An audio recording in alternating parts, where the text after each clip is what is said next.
Dito ako ngayon guys sa may Julia Vargas stoplight. May isang van dito guys na ano, tingnan mo. Siguro kakanan to pero nakapito siya sa kaliwa. Talagang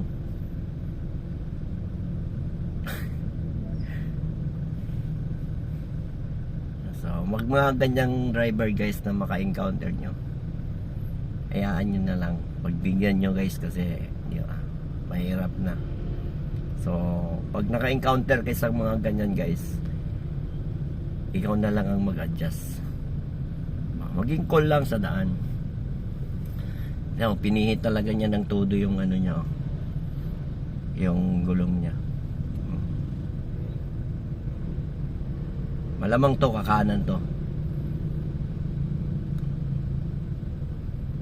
Kasi kinabahan na siya, nagmagugo na, lahi-lahi na niya. Nasa kaliwa siya pumisto.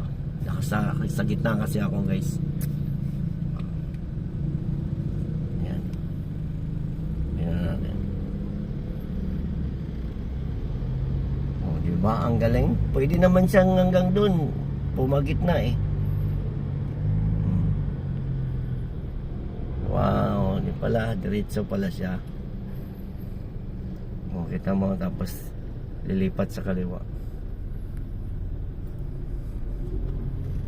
Parehas ng taxi.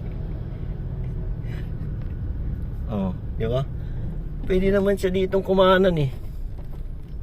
Dito na siya. Hindi yung pinihit pa niya ng todo yung manibila niya, umumang pa siya dito sa para lang talaga. So yun lang, share ko lang sa inyo.